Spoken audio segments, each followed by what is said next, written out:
Oui, bonjour à tous et merci d'être avec nous jusqu'à 14 heures. Nous sommes là, même si Instagram est en panne, Facebook est en panne aussi, mais nous pas en panne, donc nous pas fonctionner. Dans un instant, on va recevoir Olivier Zandronis avec un R. Suzanne Gracius aussi sera notre invité un peu plus tard avec le docteur André Bernard Valentin. Gabriel Chasdrac, co-gérant de la société Chichine, sera aussi là. Et on va terminer avec Quentin Chailly. Voilà pour nos invités. On vous remercie de les accueillir en même temps que nous. Notre journaliste du jour est là. Je veux parler de Iman News, bien sûr. Journaliste, oui.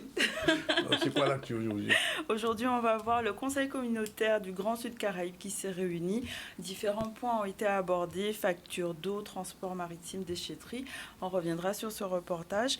Il s'agirait aussi de parler de la visite du vice-président Howard University, donc Anthony Hutto, d'accord, qui vient parler d'une convention qui s'est signée avec Fouillol, donc une façon de développer les échanges internationaux. On parlera aussi de l'opération Zéro chômeur à Sainte-Rose, donc une délégation est en marche donc, pour traiter de ce sujet. Et on reviendra sur la mise à nouveau de cette opération Récréa FWI, donc dans les écoles à Morne-à-l'Eau, une collation fruitée qui est distribuée dans les récréations pour améliorer les bonnes pratiques alimentaires. Voilà pour les informations aujourd'hui. On va commencer. Oui, non, mais juste pour dire que le focus du jour est. Parce qu'on a changé un petit peu. Hein, okay. La place des focus, désormais, ce sera en début du ZCL, parce que j'ai tendance à oublier chaque fois. Donc, le focus du jour aujourd'hui, oui, tu suis, voilà, c'est Lucette Michaud-Chevry. Non, elle n'est pas ressuscitée, non, elle est bien morte. Lucette Michaud-Chevry, surnommée la Dame de Fer, est une femme politique guadeloupéenne née le 5 mars, mais c'était en 1929. Elle est avocate de profession, ancienne sénatrice de Guadeloupe, ancienne ministre de Jacques Chirac, secrétaire d'État, députée, présidente du département, présidente de région, maire de Goubert, maire de Bastien, enfin, elle était et présidente de la communauté d'Aglo, Grand Sud Caraïbes. Elle a marqué au cours de sa longue carrière politique l'histoire de la Guadeloupe. Après ce long parcours, Lucette Michaud-Chevry est décédée le 9 septembre 2021 à l'âge de 92 ans. Et je rappelle aussi que Lucette Michaud-Chevry, elle avait refusé le jour de sa réélection, de l'élection de M.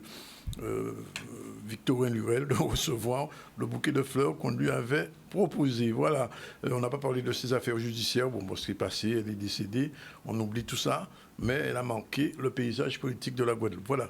Tu peux lancer ton premier titre. Merci. Et donc, on va parler du Conseil communautaire Grand Sud Caraïbes. Donc, c'est un organe qui délibère sur la communauté d'agglomération et qui, dont son rôle est de prononcer différentes orientations stratégiques, de statuer sur les décisions. Et justement, différents points ont été abordés comme la facture d'eau, les transports maritimes, la déchetterie. On voit un reportage d'Olivier Félix.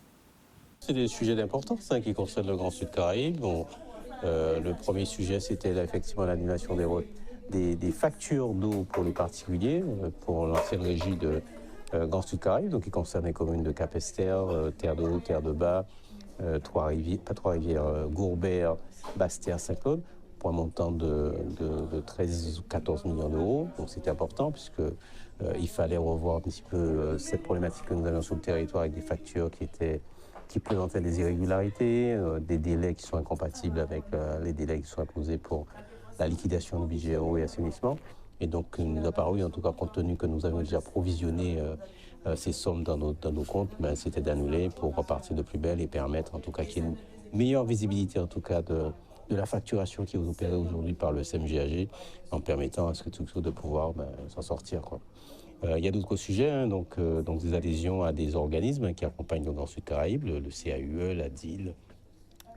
Il y a aussi le sujet de la création d'une société publique locale, donc portée par la ville de Bouillante, donc avec le Grand Sud Caraïbes, où certains maires ont fait valoir, ont manifesté en tout cas l'intérêt de participer au pacte d'actionnariat. Donc on va revoir tout ça et donc on avance pour le Grand Sud Caraïbes.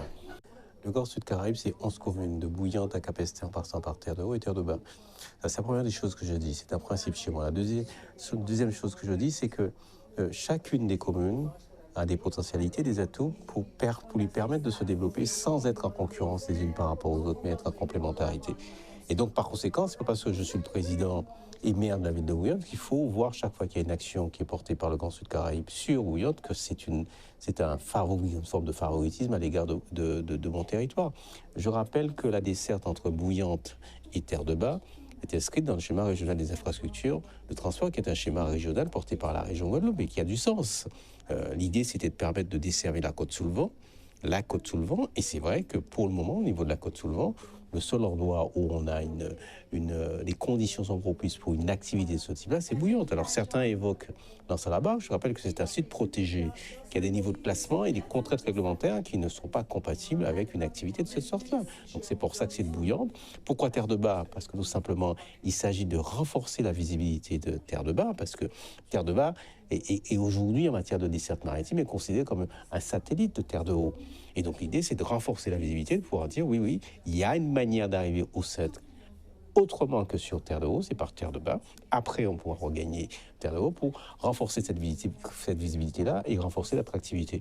Et donc, effectivement, les élus ont fini par comprendre que c'est une expérimentation, puisqu'il n'y a pas de concurrence directe. C'est un produit touristique qu'on est en train de proposer, puisque le temps de trajet, j'allais dire, je ne pense pas que les locaux vont utiliser ça comme moyen de déplacement. Donc, c'est un produit touristique à destination d'un public particulier, de capter une autre clientèle pour diversifier et renforcer l'attractivité de notre territoire. Et je les remercie d'avoir compris ça. Sur les déchetteries du Grand Sud Caraïbes, normalement, elles sont ouvertes le dimanche. C'est ce qu'on avait arrêté, en tout cas, c'est ce que j'avais arrêté. Bon, il se trouve que, pour certaines d'entre elles, les heures ne sont pas respectées. Donc, les élus ont évoqué cette situation. Et ils ont réaffirmé à l'unanimité qu'ils veulent que ça soit ouvert le dimanche. Donc on reprécisera les choses et d'ici à ce que je communique les horaires définitifs, en tout cas, les déchetteries de notre périmètre communautaire seront ouvertes le dimanche matin. Parlons maintenant de la délégation de Howard University qui est en Guadeloupe depuis peu et avec son vice-président, une convention a été signée avec Fouillol. C'est l'occasion pour nos étudiants de se déplacer de façon plus facile et de développer aussi des coopérations scientifiques pour un éventail de travail au niveau de domaines comme les mathématiques, les sciences politiques, les langues. On va voir un reportage de Olivier Félix. Cette coopération va nous permettre de recevoir des étudiants de l'UA chez nous, à Washington DC, des chercheurs, également du personnel. On va mettre en place des conventions ensemble, des conférences, pardon. On va mettre ensemble des conférences, également à un sommet, différentes manifestations chaque année. Donc c'est vraiment un travail d'envergure que nous avons accompli jusqu'ici. Nous allons également avoir des groupes comme le groupe que j'ai ramené aux États-Unis hier. Nous sommes une cinquantaine à être venus en Guadeloupe. Nous serons à Marie-Galante demain. Nous allons travailler autour de l'écologie, de la biodiversité. Donc l'idée, c'est ça, c'est qu'on ait aussi un impact concret quand on vient en Guadeloupe et que les Guadeloupéens aient un impact aussi conséquent quand ils viennent chez nous à Washington. C'est une très grande satisfaction que nous puissions concrétiser ce rêve, puisqu'il y a 2 ans, nous avons rencontré le docteur Francis et on avait évoqué cette possibilité qu'il puisse y avoir un partenariat, une collaboration entre Howard University et l'Université de la Guadeloupe. Aujourd'hui, c'est chose faite, donc sous l'égide du conseil départemental. Donc, très grande satisfaction. Mais ce qui est surtout important, c'est que derrière, cela puisse donner lieu à des actions, ce partenariat, que nos étudiants puissent être en immersion au niveau de l'université de Howard et qu'eux puissent venir. Je crois qu'ils ont une forte délégation présente ici, près de 50 personnes, donc les choses se concrétisent. Je crois que très souvent, on a tendance à dire qu'il faut que les gens viennent chez nous pour nous apprendre des choses, mais ce n'est pas ma vision des choses. Ma vision des choses, c'est que la Guadeloupe a énormément à apprendre au monde.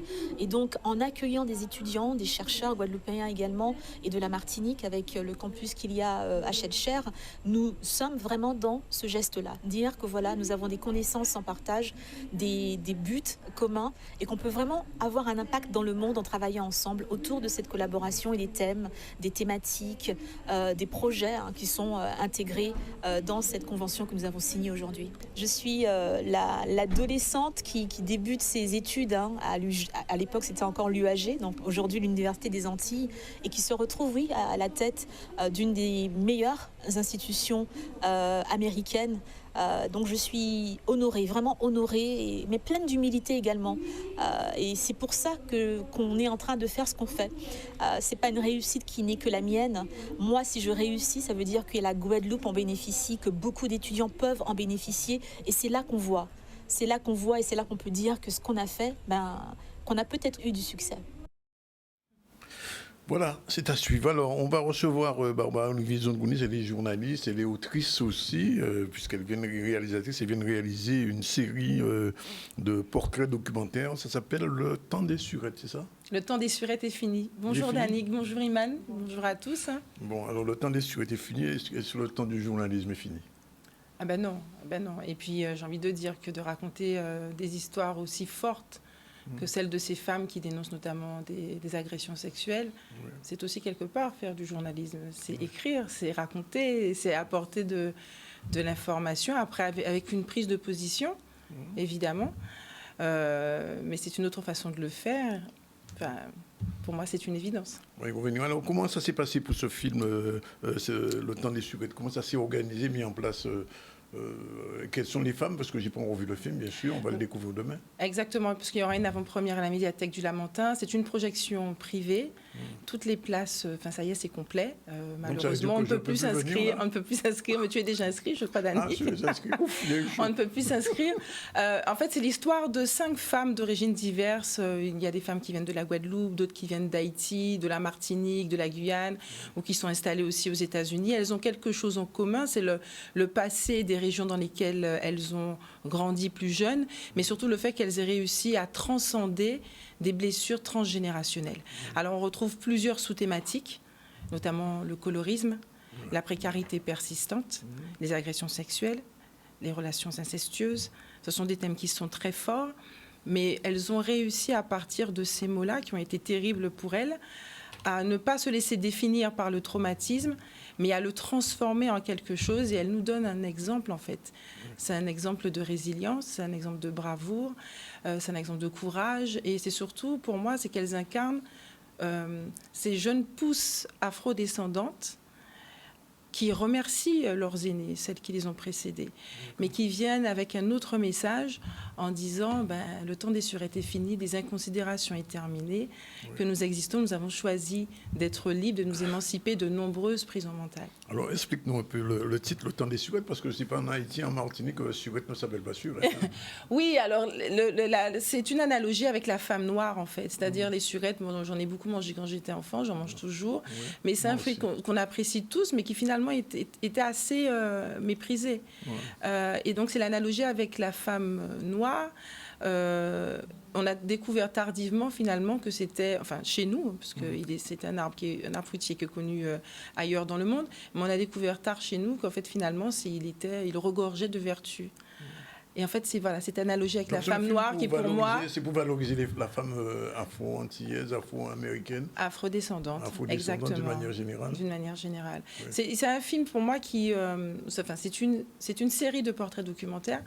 Pour moi, s'il y a une portée évidemment universelle, la précarité ne concerne pas que les Antilles, les Outre-mer et l'Afrique, évidemment.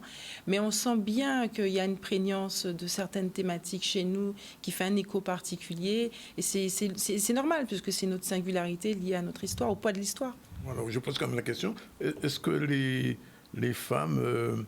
indo-descendantes ou blanco-descendantes, caucasio-descendantes seront un jour filmées aussi dans ce cas-là, parce que là tu me parles de femmes afro-descendantes. Oui, bien sûr, dans un autre projet, mais elles peuvent aussi se reconnaître en fait. Les agressions sexuelles n'ont pas lieu qu'aux Antilles.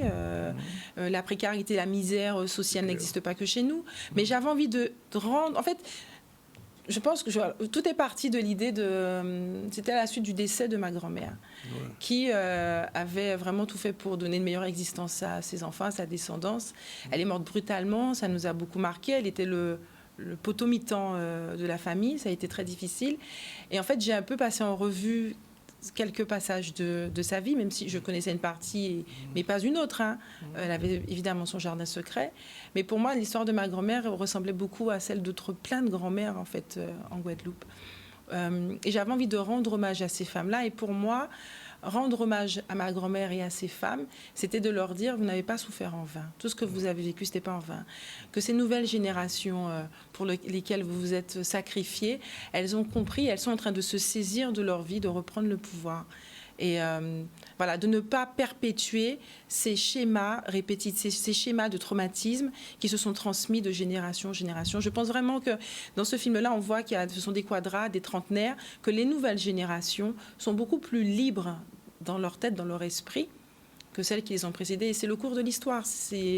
Mais voilà, c'est cet hommage-là et c'était par ce biais-là que j'avais envie de le faire. Alors, passer du micro à la caméra, enfin, je savais, elle fait du cinéma de toute manière. Oui, c'est mon troisième projet documentaire. C'est pas le. Voilà, il y avait un qui avait été primé, je crois. C'est ça, c'était le tout premier qui était sur le vieillissement de la population en Martinique, qui concernait également la Guadeloupe. C'est la Martinique, l'île des aînés, qui avait eu une très bonne notation. 3T à Télérama, voilà, c'était une grande satisfaction pour moi, pour toute l'équipe. Sur les hommes. Bientôt, mais je suis convaincue, lorsqu'on parle de colorisme, et ça a beaucoup affecté certaines femmes noires à la peau foncée, je pense que beaucoup d'hommes antillais se reconnaissent aussi dans cette problématique qui existe toujours. Elle n'est pas aussi forte qu'avant, évidemment, mais elle est encore là. Moi, j'ai un exemple d'un ami qui me disait que son fils... lui a dit un jour, papa, j'aurais voulu être blanc. C'est encore là. Voilà, et ce sont des choses qu'il faut cautériser. Oui, masque blanc. Voilà. Oui. On regarde un petit extrait rapide, teaser, et puis on va voir. J'ai vécu durant mon adolescence un viol dont j'ai jamais parlé. J'ai absolument jamais parlé. Pourquoi? Parce que une année avant, j'avais eu des attouchements sexuels de mon beau-père et j'en avais parlé à ma mère. Et qui n'a jamais absolument rien fait. J'en voulais presque aux femmes claires de peau, d'être claires de peau, d'avoir des attributs de filles métisses, en fait. Automatiquement, quand il y avait des filles beaucoup plus claires que moi, je me mettais dans une position un peu d'infériorité moi-même.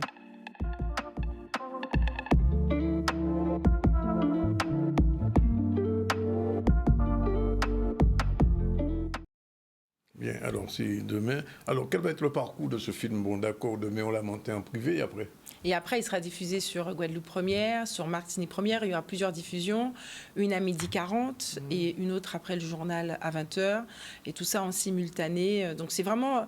On va diffuser les 3 premiers épisodes d'une série de 5 portraits. Ah, il y a encore... Exactement. Exactement. Ça va s'appeler Tant des souhaits 2, 3, 4, 5? Non, c'est tout ça. Ça fait partie d'une collection, en fait. C'est 5 portraits, une collection de 5 portraits. Et les 3 premiers épisodes seront diffusés vendredi, à l'occasion de la Journée internationale des droits de la femme, à 20h sur Guadeloupe Première et Martinique Première, et également à 12h40. Est-ce que les chaînes françaises sont intéressées? Enfin, quand on dit française, franco-française, je veux dire. Sincèrement, tout s'est passé très très vite. C'est un film que j'ai pitché lors du festival FIFAC en Guyane. C'était au mois d'octobre. J'avais la dingue d'ailleurs. J'ai failli annuler finalement ce pitch. J'ai bien fait d'avoir finalement résisté. Il s'est passé ce qui s'est passé aussi à RCI après. En janvier, ça y est. Ça a laissé un traumatisme, le passage à RCI. Le non-passage à RCI ou la disparition à RCI. Je pense certainement. J'ai été tellement choquée, sidérée par ce qui s'est passé. Je pense que oui, bien sûr. Peut-être que ça a du sens aussi que je parle d'un film de guérison. Oui. Ça doit avoir du sens, tout ça. Le film était une sorte de pathologie? Comment? Le film a permis d'amoindrir un petit peu les angoisses. Ah, mais complètement. J'ai rencontré des femmes formidables. Certaines d'entre elles, d'ailleurs, sont en Guadeloupe en ce moment. Oui. Jessica a fait le déplacement. Rose a fait... Alizé aussi, qui vient des États-Unis. Oui. Également Rosemonde. Elles sont toutes là. Elles seront demain soir à la médiathèque du Lamentin pour partager ce moment. C'est un grand moment de sororité, aussi de solidarité entre femmes. Il y a beaucoup de valeurs qui ressortent de cette série de portraits. Et voilà, comme je le disais tout à l'heure, tout s'est passé très vite. Donc, les diffuseurs Guadeloupe Première, Martinique Première ont accepté, ont validé le projet dès le début, ils y ont cru. Je pense à Fabrice Théodose et également Fabrice Juste pour le directeur éditorial de Guadeloupe Première. Donc tout s'est passé très vite. J'ai vraiment été ravie que ce projet puisse susciter un tel engouement. Au mois de janvier, il a été question de partir dans l'Hexagone pour aller rejoindre ces femmes, les interroger, aller au plus près. Même si c'est un projet que j'avais déjà travaillé depuis, je travaillais dessus depuis un an. Ça prend du temps de mettre en place ce genre de choses, d'établir aussi une relation de confiance. On ne se confie pas comme ça devant une caméra. Elles ont été très, très, très courageuses. Alors, il m'en a sûrement une question à poser, j'imagine. Alors oui, à brûle pour point comme ça, oui. Justement, qu'est-ce qui a été l'élément déclencheur pour ces femmes de parler justement à la télévision? Qu'est-ce qui les a amenées à pouvoir justement s'exprimer face à ces sujets-là? Alors, c'est un peu difficile pour moi de répondre du coup à leur place. Pour certaines, elles s'étaient déjà exprimées, notamment je pense à Jessica qui a écrit un ouvrage là-dessus qui s'appelle Le jour où les femmes noires guériront. Et en fait, c'est comme ça que je l'ai repéré, parce que j'avais lu son livre, je l'avais écouté aussi lors d'une conférence. Je pense à Rosemonde aussi qui a également écrit un ouvrage, Je ne suis pas ta mère. Certaines s'épanchent aussi des fois sur les réseaux sociaux et des fois c'était tout simplement au détour de certaines interviews où elles se sont confiées et que j'avais gardé ça en tête. Donc voilà, ça a été tout un cheminement. Je pense que c'est un cheminement pour elles. Certaines femmes finalement ont refusé aussi, elles n'étaient pas prêtes. Et il faut prendre ça en compte. Il y a aussi ce temps de maturité face à la blessure. Est-ce qu'on est prête à en parler? À quel niveau il faut respecter le rythme de chacun et de chacune. Mais voilà, j'aurais du mal à répondre à leur place. Je pense qu'elles étaient tout simplement en phase, prêtes à assumer en fait cette histoire-là et surtout qu'elles sont arrivées à un certain stade de guérison en fait par rapport à ce qu'elles ont vécu et du coup se sentent libres de pouvoir s'exprimer. Est-ce que ça a peut-être aidé et renforcé cette guérison pour elles? Est-ce que tu as eu un retour par rapport à... mais j'en suis convaincue. Ouais. J'en suis complètement convaincue. Le fait de pouvoir en parler, d'affirmer les choses, mais ça veut dire qu'on passe un cap. Et ça, c'est extraordinaire. Donc, demain soir, quelle heure? 18h30, c'est ça? Demain soir, 18h30, en effet. Et après, Guadeloupe Première, on fait de la pub pour Guadeloupe Première, Canal 10, c'est incroyable ça. Alors... Après, ce sera à 20h vendredi 8. Il y aura 2 diffusions. À 12h40, ce sera le portrait d'Elmina, qui est d'origine martiniquaise. Et ensuite, il y aura les portraits à 20h de Jessica et de Rose.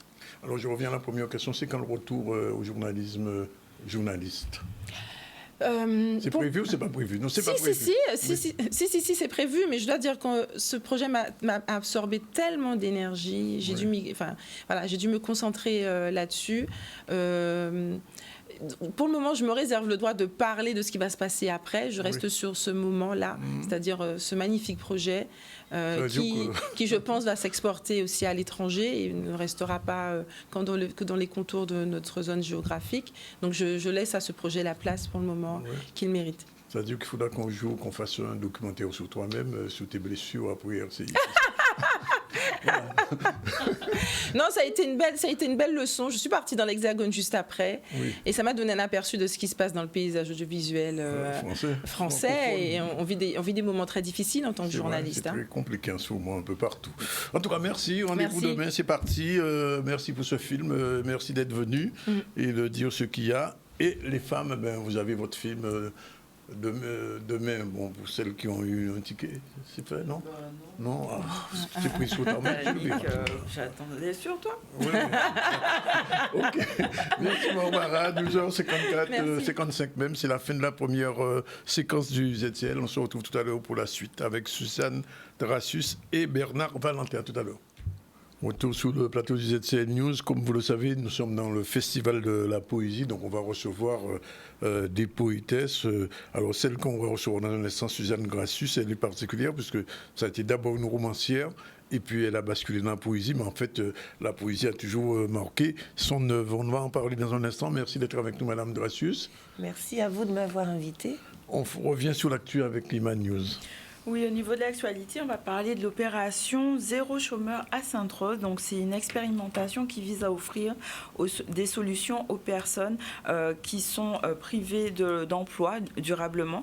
Et c'est une façon pour eux de développer leurs compétences, leurs envies et surtout de répondre à un besoin, une offre, un service en lien avec la commune. On voit un reportage de Solène Fèvre.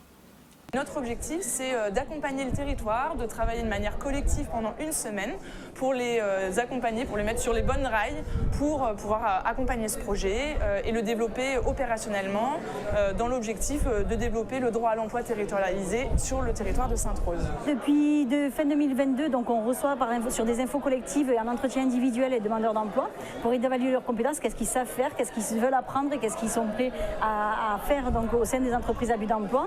Et on identifie aussi les activités utiles. Donc les demandeurs d'emploi passent donc par les services de la ville, sont reçus ensuite en info collective grâce au partenariat avec France Travail et les partenaires comme la mission locale et différents partenaires de l'emploi.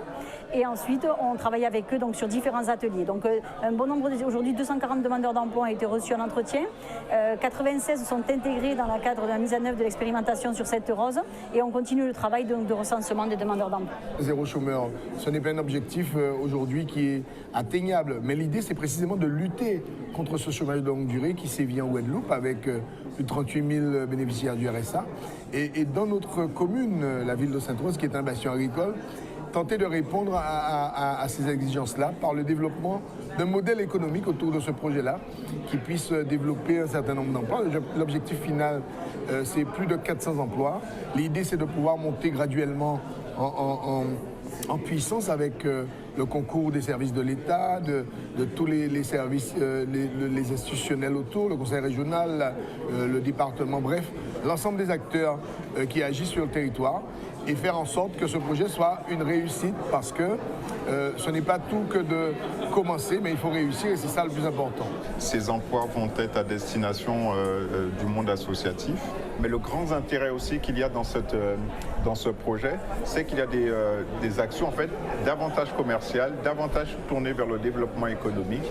Donc, comme je me plais à dire, on n'est pas à l'abri de transfigurer notre ville avec un projet ambitieux et très intéressant. Nous avons 80 000 € de notre côté, du côté de la préfecture, qui sont mobilisés dans le cadre de la stratégie de prévention et de lutte contre la pauvreté et qui seront dédiés à l'amorçage de ce dispositif, à l'aide au déploiement de ce dispositif sur le territoire de la commune de Sainte-Rose. Sainte-Rose va ouvrir la voie à l'expérimentation sur la Guadeloupe, mais on a déjà 5 communes engagées sur le sud Basse-Terre, avec Capesterre-Belle-Eau, Trois-Rivières, Bouillante, Vieux Habitants et Gourbert, qui sont aujourd'hui déjà engagés dans l'expérimentation avec lesquels on commence à travailler.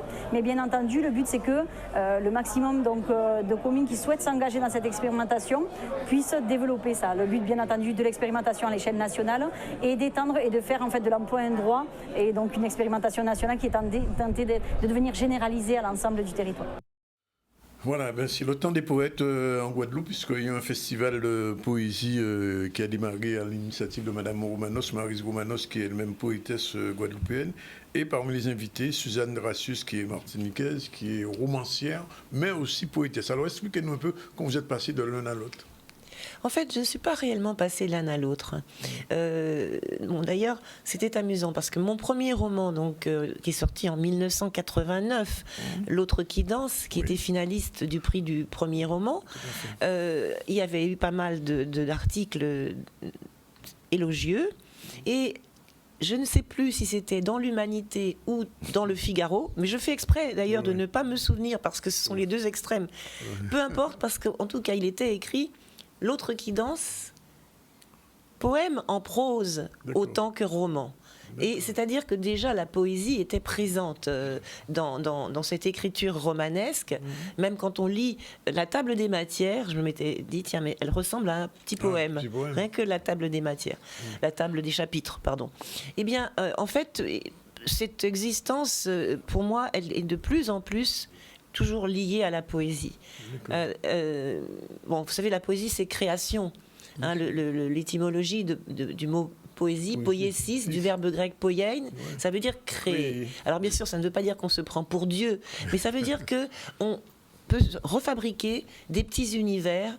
Et Dieu sait si autrefois les choses pouvaient aller mal, si aujourd'hui les choses s'aggravent encore, eh bien, la poésie peut apporter quelque chose. Moi, j'ai cette pratique de l'anamnésie propitiatoire. Donc, tout le monde se rappelle ce que c'est que l'amnésie.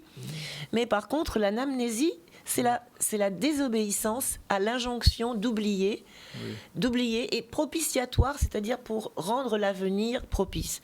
Alors, j'étudie le passé, alors en l'occurrence de la Martinique, mais enfin en tant que caribéenne, parce que bon, j'ai en moi 4 continents et demi. Hein, je suis totalement 4 et demi. Alors, je vais vous expliquer. Alors, parce que j'ai l'Asie en double avec un peu de l'Inde, donc la vraie Inde, pas les West Indies, parce que j'ai des ancêtres indiens à plumes et sans plumes, puisque j'ai des Indiens. Des Amérindiens du côté de mon papa, vous savez, ceux qui se sont les Kalinago, qui se sont les survivants, les quelques survivants qui sont partis, dont on a beaucoup de personnes en Dominique. Mon papa est du nord de la Martinique, du Marigot. Et puis j'ai du côté de ma maman, j'ai l'ancêtre colon Béquet, mais j'ai aussi, bien sûr, les ancêtres esclavés. Alors, je milite beaucoup pour dire esclavés, parce que personne n'est... Oui, on peut dire mis en esclavage, mais ce que je veux pas, c'est dire esclavagisé, parce que ça nous ridiculise. Et attendez, pourquoi je le dis ? Parce que Ronsard m'y autorise. Bien sûr, dans un discours amoureux, mais il écrit... Madame, vous avez esclavé mon cœur. Le verbe esclaver existe.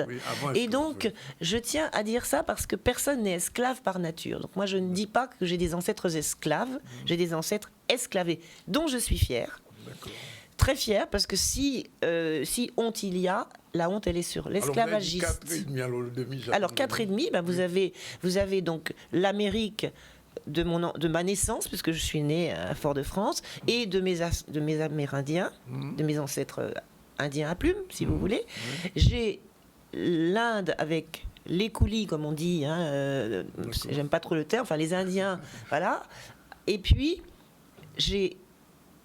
comme j'ai aussi une arrière-grand-mère chinoise, j'ai une arrière-grand-mère chinoise, donc ça me fait un petit peu l'Asie en double. C'est pour ça que je m'amuse à dire 4,5. Voilà. Qu'est-ce que vous revendiquez le plus ? Justement, moi, je ne revendique rien. Ce que je revendique, c'est peut-être mon côté Calazaza, on va dire gréco-latine, c'est-à-dire que je suis prof de lettres classiques. Je vais vous citer Terence, qui est le premier auteur africain, mais qui écrivait en latin. Alors, il est d'Afrique du Nord, de Carthage, un carthaginois, c'est-à-dire l'actuelle Tunisie, et qui a écrit « Homo sum ame nil humanum alienum puto ». C'est-à-dire, alors il n'y a pas d'histoire d'homosexuel, c'est homo, l'homme, homo hominis, l'humain. Je suis un être humain, rien d'humain ne m'est étranger. Et ça, c'est une superbe formule, c'est ma philosophie. Moi, je suis une personne humaine. Et puis, figurez-vous, je vais terminer de répondre à votre question, j'ai fait l'ostéodensitométrie et j'avais fait la mammographie avant. Ça, pas de problème. Je passe pour faire la mesure de la densité osseuse. La dame regarde son écran et elle avait peur de me casser. Elle m'a dit, on va vous soigner. Heureusement que l'autre dame qui avait fait la mammographie arrive à ce moment-là et dit, mais qu'est-ce que tu as fait à ma petite Martiniquaise ? Je sais qu'elle est métisse parce qu'elle était très bavarde et très curieuse. Et elle savait tout. Je lui avais raconté tout ça.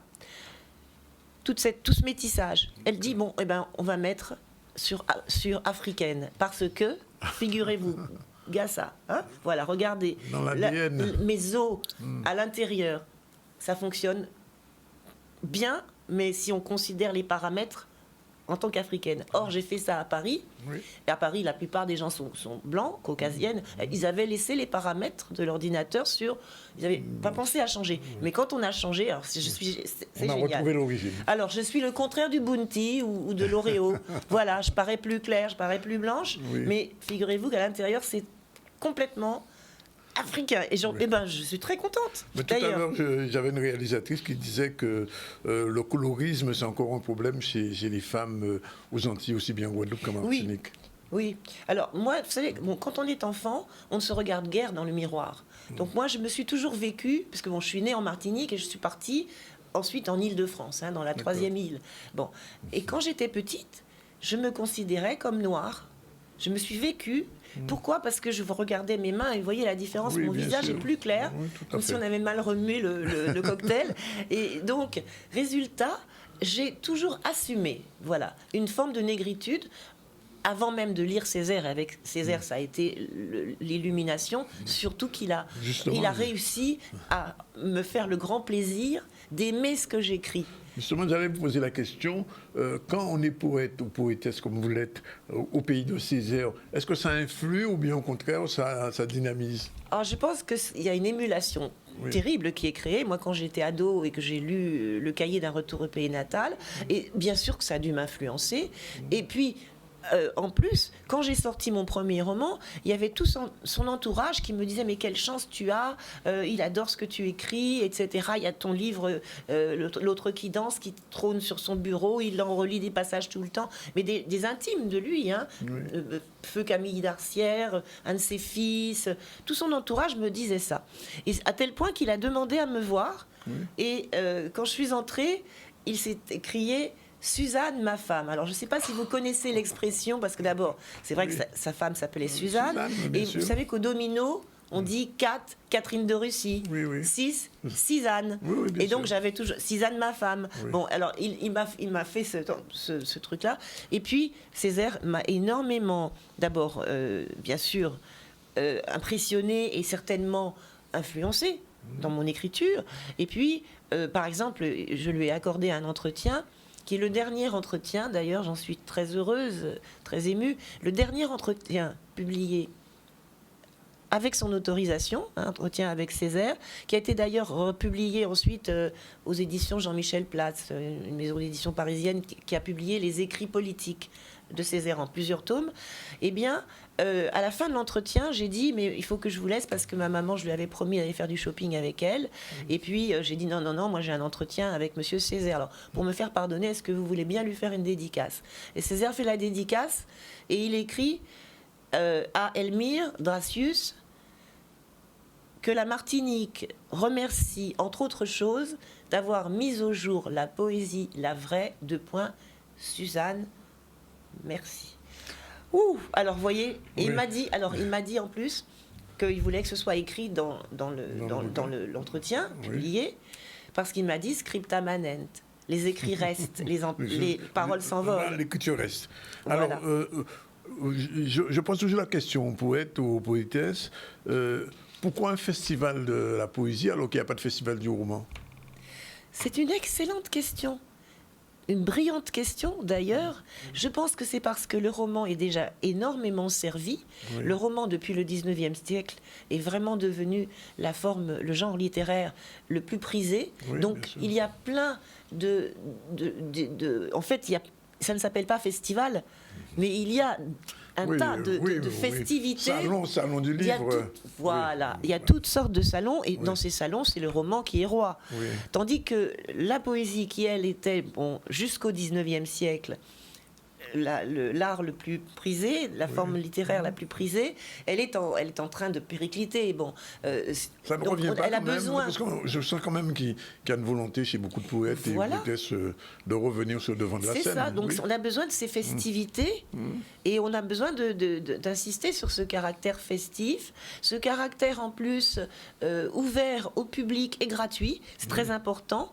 Et puis aussi sous des formes qui font que les gens ne pratiquent pas d'autocensure. Parce que vous savez, il y a des gens qui s'autocensurent. C'est comme entrer dans une bibliothèque, il y a des gens qui disent « Ah non, je ne suis pas assez cultivé ». Mais c'est le contraire. Moins tu es cultivé, plus tu as le droit, plus tu es légitime dans une bibliothèque. De la même façon, là, c'est pas une poésie, comment dirais-je, inaccessible. C'est une poésie très accessible. On y mêle aussi parfois des chants. Un peu de danse. Enfin, moi, parfois, je dansicote. Ça dépend des textes. Voilà. Donc, c'est pour le grand public.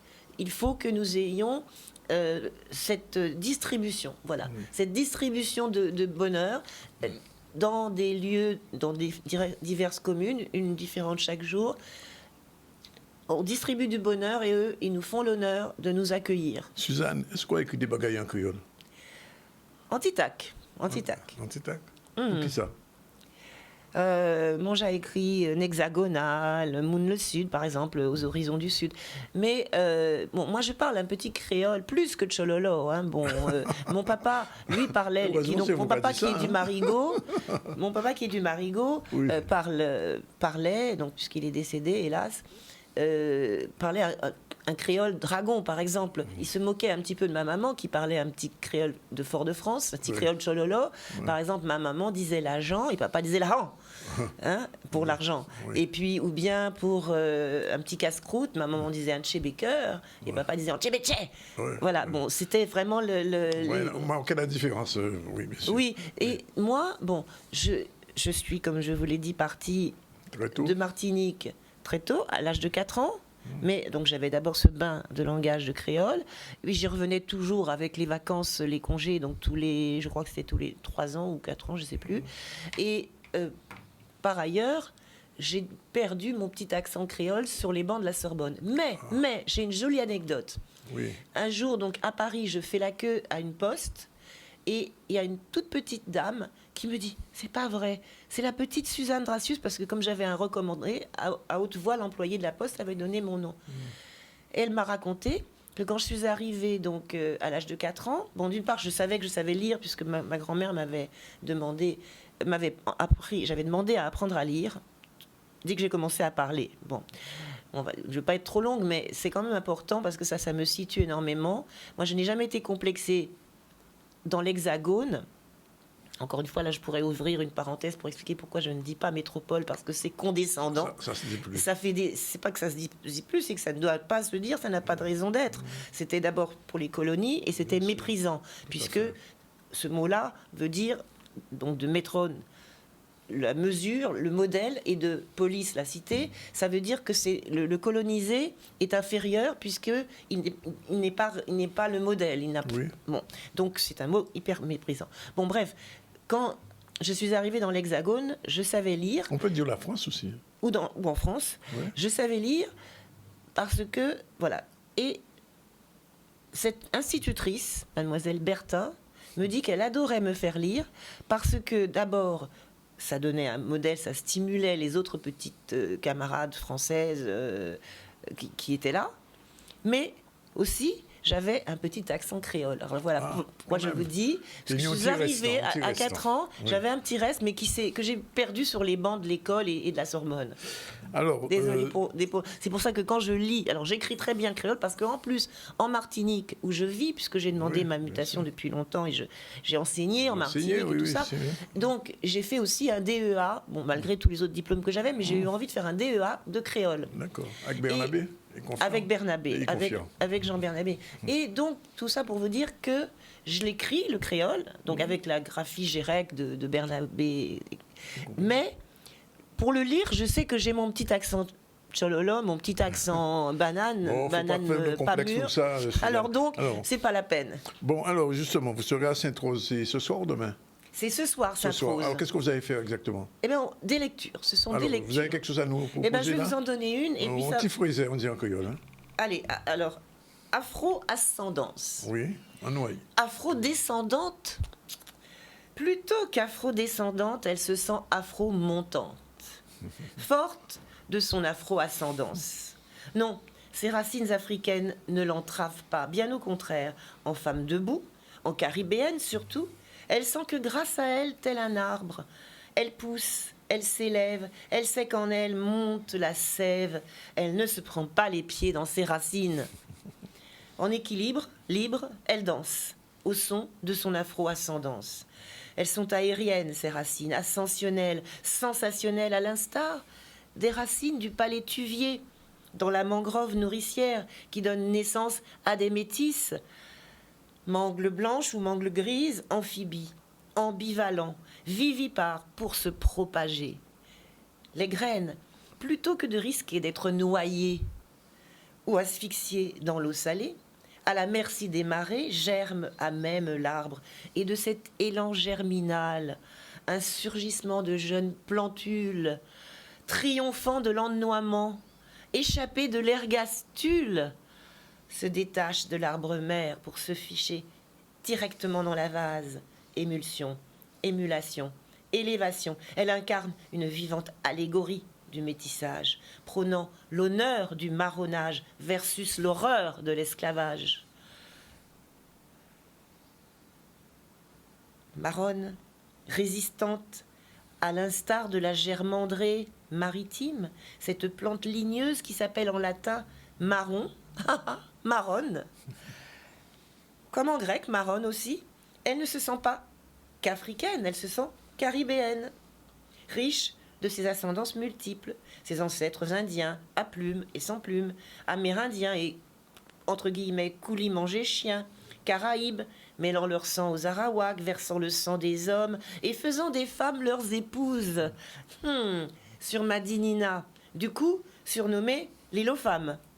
Et de surcroît, ses aïeux béquets, tous plus ou moins déshérités, puisque même l'ancêtre blanc n'était qu'un pauvre cadet de famille désargentée, à une époque où seul l'aîné et garçon héritaient, l'aîné garçon, pas fille, envoyé chercher fortune aux colonies, bâton levé, mèche allumée, mais bourse plate, quand il n'était pas un misérable 36 mois, un engagé blanc, que l'on ne poussait au travail, ce sont des entre guillemets, que l'on ne poussait au travail qu'à coups de bâton et de hallebarde, dixit le père du Tertre dans son histoire générale des Antilles.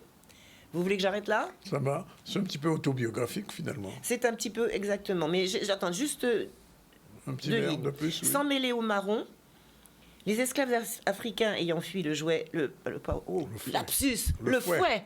Eh bien, c'est un sacré lapsus, parce que vous voyez, moi, je veux transformer les choses en positif.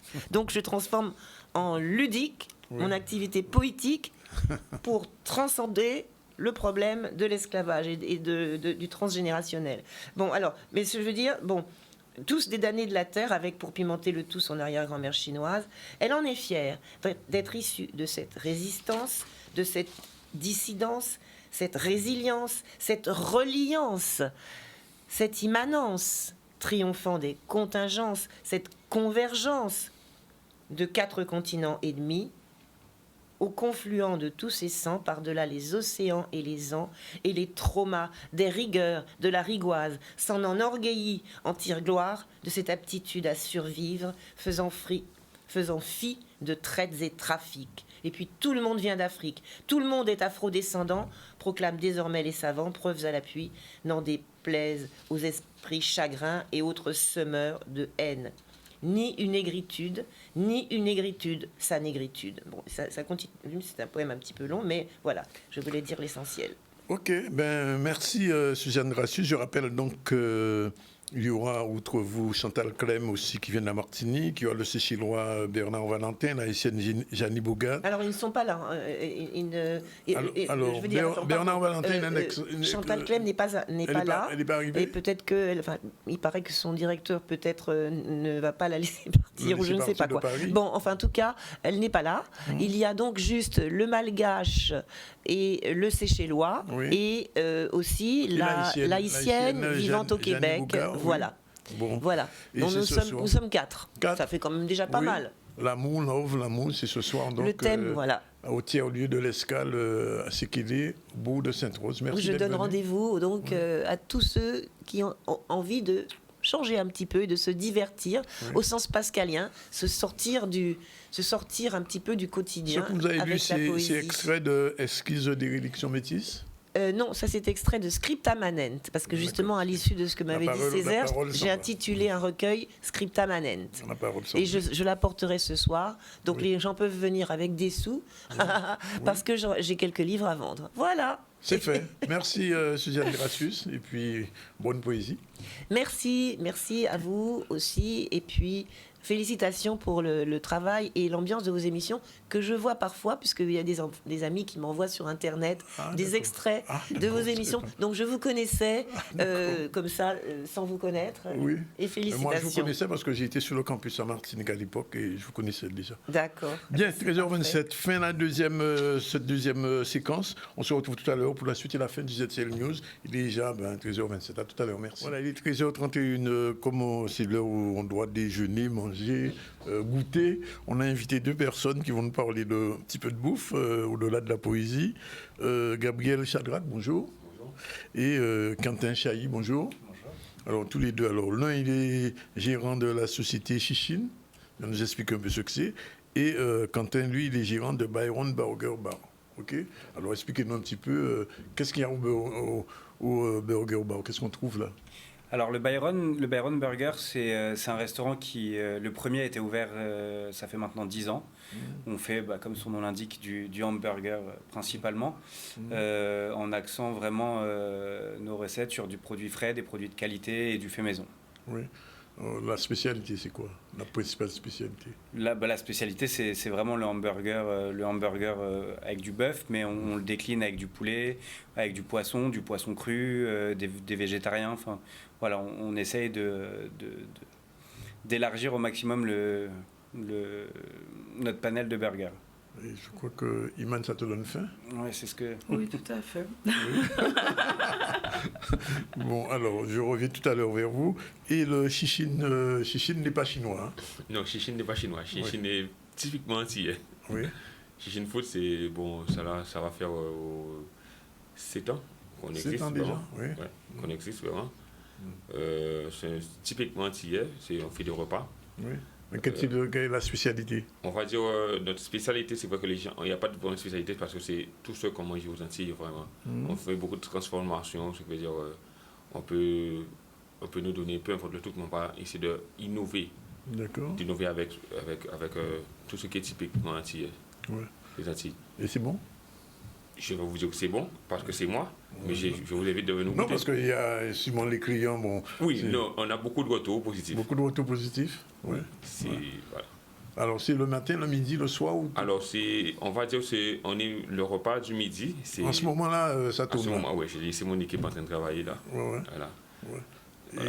Et le soir, ça ne fonctionne pas? Le soir, ça fonctionne aussi. Le soir, c'est tout le snack qui est ouvert. On fait des burgers aussi, comme monsieur, mais en plus il y a aussi des burgers. Non, mais pas les burgers classiques. Voilà, c'est plus des agoulous qui est. C'est des agoulous, oui. C'est vraiment. C'est voilà, ça. Voilà. Ouais. Bon, alors, je reviens. Le Byron, c'est le soir ou le midi? Alors, le Byron, on est ouvert tous les jours, midi et soir. 7 jours sur 7, midi et soir. Ouais. Tout à fait. Qu'est-ce que les gens prennent le plus? Quel est là, en ce moment, le burger le plus demandé? En ce moment, on est beaucoup sur du poisson. Oui, c'est le carême oblige. Oui. Donc, on fait des burgers au poisson? Bien sûr, je vous l'ai dit tout à l'heure, poisson cru, poisson cuit, poulet, végétarien. Mais voilà, celui que les clients prennent le plus aujourd'hui, c'est celui qu'on appelle le cheesy bacon, avec steak, bacon, oignons rouges, tomates. Vous va me donner faim, là. Je vais arrêter l'interview, là, parce que... Bon, alors, Chichine, ce midi, qu'est-ce qu'il y a ce midi? Mais ce midi, on a eu du poisson grillé. Un poisson grillé aussi? Ouais, c'est le carême aussi? C'est carême aussi. Donc, il n'y a plus de viande pendant qu'on joue jusqu'à quand? Non, on va pas dire ça. C'est comme... On va dire les gens respectent le carême. Oui. Alors on est obligé de se tourner. Tenir compte de ça. Voilà, tenir compte. C'est comme moi, le midi, c'est plus le poisson qui fonctionne. Oui. Le soir, c'est comme on fait les agoulous. Oui. L'agoulou steak ne fonctionne pas trop, c'est plus l'agoulou lambi qui fonctionne. Ah, l'agoulou. Mais il y a du lambi en ce moment? Oui, j'ai du lambi en ce moment. Parce que il y a du lambi. Oh là là. Bon, alors, jeudi c'est mi-carême. Qu'est-ce qu'il y aura? Alors, jeudi mi-carême, on a 2 spécialités qu'on va faire. On a les pâtés cordés qu'on fait, que tout le monde adore. Et je sais que jeudi mi-carême, il y en aura à partir de 19h. Alors, qu'est-ce qu'il y a dedans dans ce pâté-là? Alors, à vrai dire, on a 13 variétés de pâtés, mais on ne fait pas tout. On ne peut pas faire tout ensemble. Ce que je veux dire, c'est qu'on sélectionne les variétés qu'on va faire. Alors, je vois aransor, morue, poulet, c'est ça? Voilà, c'est soit aransor, soit morue, soit poulet, soit lambi. Lambi aussi. Ou soit Lorraine. La Lorraine, c'est la toute dernière qu'on a fait. Alors, qu'est-ce que la Lorraine, c'est quoi? La Lorraine, c'est une quiche Lorraine qu'on a transformée. Comme je dis, on a des transformateurs qu'on a transformés en pâté. D'accord. Alors, Byron, mi-carême, il y aura quoi? Qu'est-ce qui est prévu? C'est vrai que cette année, on n'a pas prévu le coup. Alors, on a toujours nos burgers au poisson qui sont à la carte. L'année dernière, on avait pareil, on essaye aussi d'évoluer un petit peu et de travailler toujours un peu pas des nouveaux produits, mais des produits différents. Et l'année dernière, pour le carême, on avait sorti une édition limitée, un burger à la morue. Ouais, retravaillé avec les épices qu'on connaît ici. Ouais. Et c'est vrai que le contraste était vachement sympa. On a fait un vrai carton avec celui-là. Et chaque année, on essaye d'essayer d'innover un petit peu ou de sortir des burgers du moment, etc. Et carême, l'année dernière, on avait travaillé la morue. Alors, je demandais à Gabriel, mais pourquoi ça s'appelle chichine, au fait? Chichine, ça sort du nom de madame. C'est Ah, d'accord. Pour le moment, on est soudés pour le moment. On va pas dire que peut-être, mais je ne pense pas. Oui, on est soudés, on se comprend. Oui. C'est pour ça que c'est elle gère, comme j'ai donné son. Voilà. Oui. Et Gabriel, on peut emporter aussi chez vous? Oui, ou bien sur place? C'est du sur place ou de l'emporter? Je fais plus de l'emporter. Oui. Depuis le Covid, les gens ont changé leur fonctionnement. Oui. Les gens ont beaucoup changé leur fonctionnement. Ils mangent beaucoup plus à emporter que sur place. D'accord. Pareil, j'imagine le burger, de toute façon, théoriquement, il a emporté, mais sur place, comme je crois qu'il y a... Oui, on a dans nos restaurants, on a bien évidemment des places assises, mais c'est vrai que je rejoins mon confrère, et depuis le Covid, on observe une recrudescence des plats emportés. Ouais. Oui. Et donc, alors, pour Gabriel Chandrac, c'est plus facile à faire, c'est uniquement du local, du 100% local. Oui, c'est 100% local. Ouais. C'est pas trop compliqué quelquefois? C'est un peu compliqué, mais on a des fournisseurs qui nous comprennent, qui suivent avec nous, parce qu'on essaie de s'organiser, parce que c'est vrai que c'est vrai que comme on va souvent marcher, les maraîchers, c'est un peu difficile pour eux. Parce comme par exemple, Paul du Lambi, par exemple, il y a des périodes, il n'y a plus. Il n'y a plus, mais on fait en sorte de stocker au maximum pour pouvoir suivre la cadence. C'est pour ça qu'on ne peut pas le faire tous les jours. Oui. C'est vrai qu'il y a des... Alors le Lambi, c'est quel jour? Moi, c'est moins pévé, nous, jours-là. On sait que jeudi... c'est le jeudi? Non, il y a pas. C'est que jeudi, il y aura aussi le seafood qu'on fait le jeudi matin. Oui. Il y aura du lambi dedans. D'accord. Le seafood qu'on fait jeudi. Je vois, jeudi matin, et jeudi soir, il y aura les pâtes au lambi. D'accord. Et c'est sûr que le samedi, il y a du lambi, il y a le lambi grillé aussi. Depuis le matin? Samedi midi. Alors, je reviens vers Byron. Est-ce que la concurrence est dure avec le McDo? Parce que les gens sont habitués avec leur McDo, etc. Bon, et c'est aussi le même format, mais c'est pas la même chose. Alors, la concurrence, on ne s'inscrit pas sur le même créneau. Ce qui a été dur pour nous, c'est qu'on a souvent été comparé à McDo. Voilà. Aujourd'hui, quand vous venez chez nous, je vais être tout à fait honnête, il faut compter le double dans McDo. En termes de... Non, en termes de prix, par rapport au prix. Oui. En revanche, on a eu beaucoup de retours comme ça, où les gens étaient un peu réticents en arrivant chez nous pour la première fois. Puis en sortant de là, on a mieux mangé. On a mangé, alors ça va paraître paradoxal, mais on a mangé plus sainement que McDo. Ah bon? Tout à fait. On essaye de maîtriser toute la chaîne en fait, du burger. C'est-à-dire que le pain, on a un laboratoire où on fait notre pain nous-mêmes, qu'on redispatche dans nos restaurants. Donc on maîtrise cette partie de la production. Ouais. On a sélectionné avec notre fournisseur ici une partie de la viande, un morceau de viande pour que ce soit goûteux, mais pas trop gras, pas malsain, etc. Toutes nos sauces sont faites maison, donc on contrôle vraiment tout. C'est pas des sauces qu'on achète dans le commerce. Il y a rien d'industriel. Alors certes, une mayonnaise reste une mayonnaise, c'est fait avec de l'huile, mais on n'aura pas tous les additifs, tous les conservateurs, tout ce qu'il y a dans la grande distribution. Le McDo noir que je vois là, c'est... Alors McDo, c'est le pain noir, c'est Byron, c'est pas McDo. C'est pas McDo, enfin, c'est encore un lapsus. Bon. Ouais. Alors pourquoi il est noir, c'est quoi? Le pain noir, c'est un pain au charbon actif. Au charbon actif.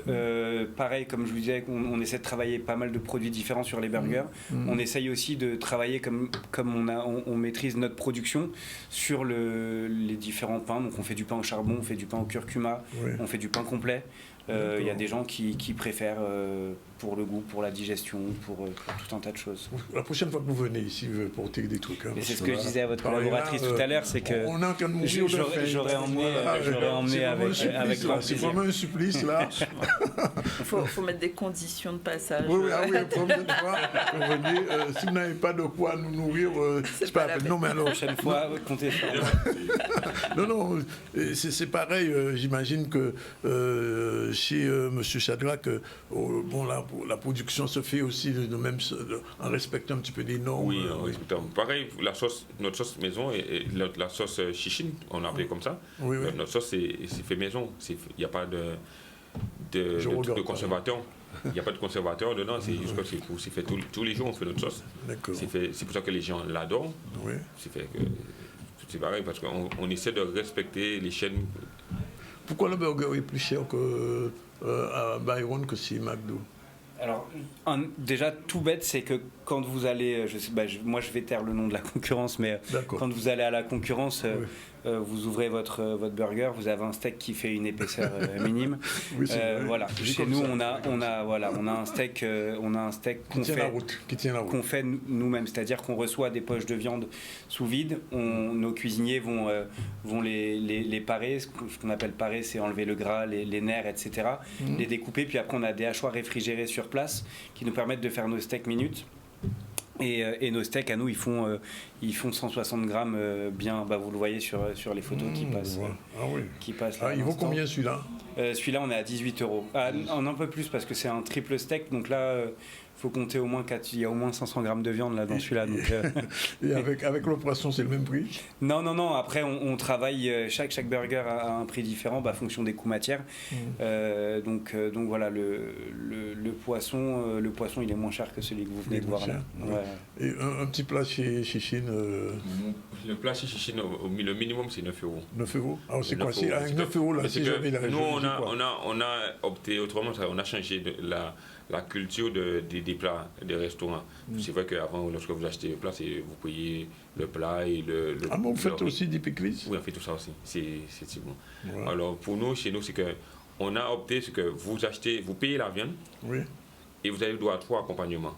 D'accord. Ce qui veut dire que vous pouvez prendre, exemple, le poulet qui est à 9 €. Poulet grillé quand même. Le poulet grillé, exemple.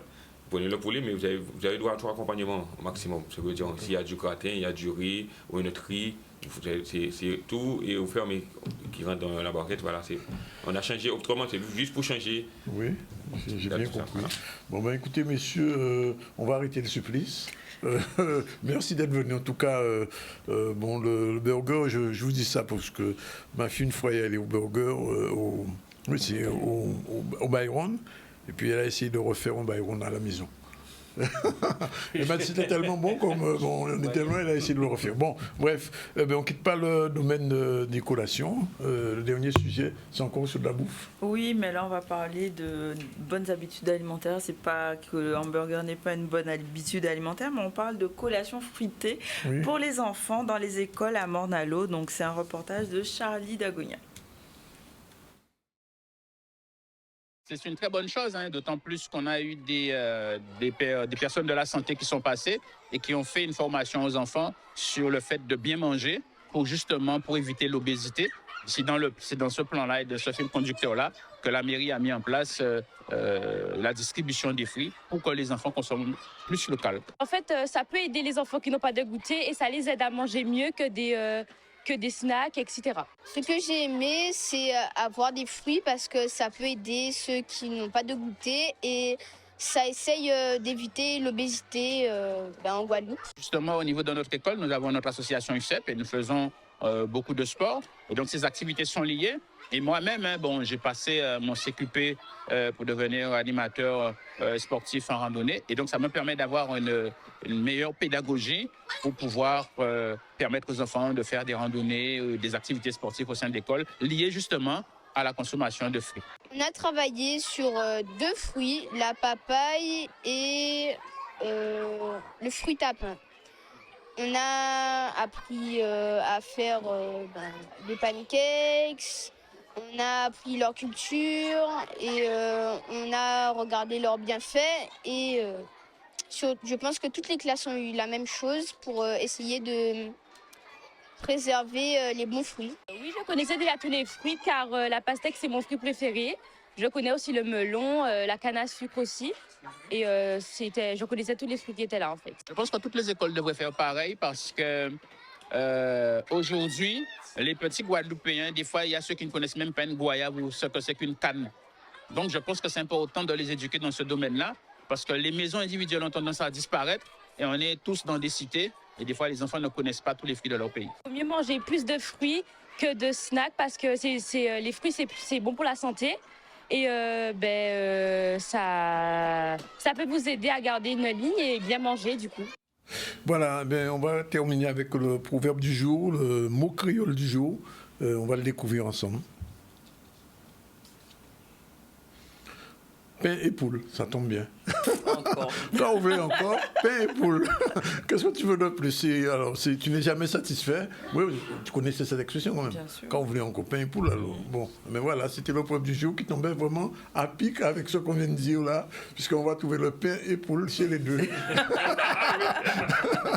En tout cas, merci d'être venu. Oui, et on passera vous voir, ne vous inquiétez pas, pour goûter un petit peu vos saveurs.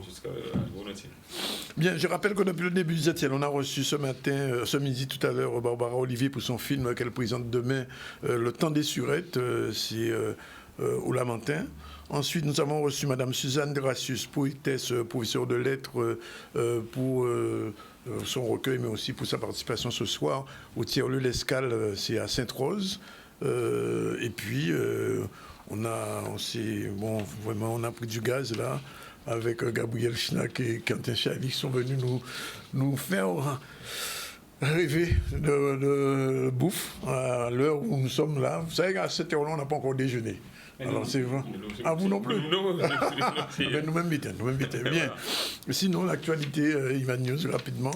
Au niveau de l'actualité, on a parlé du Conseil communautaire du Grand Sud Caraïbe qui a abordé différents points, les factures d'eau, transport maritime et déchetterie.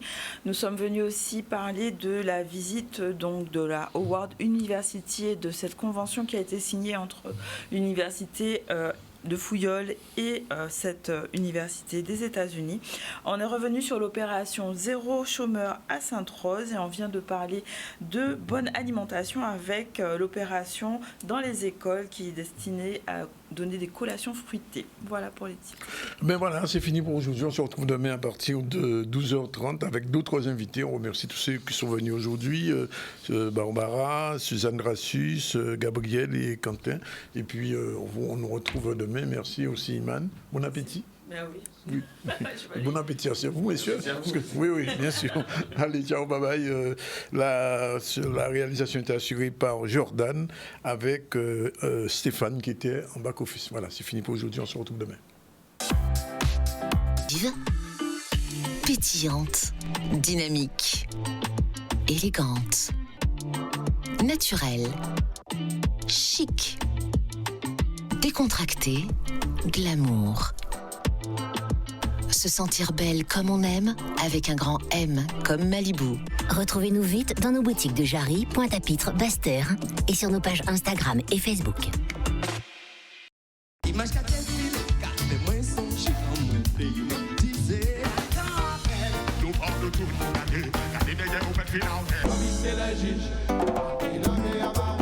Dans le film, c'est... Hein?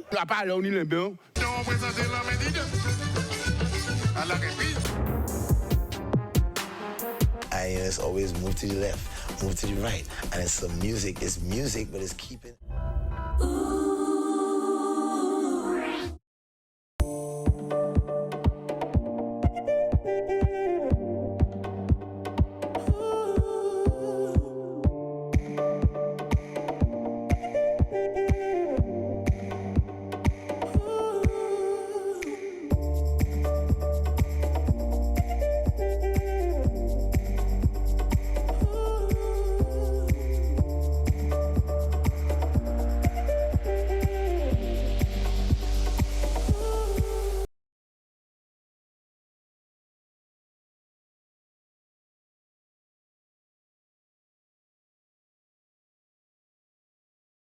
Thank you.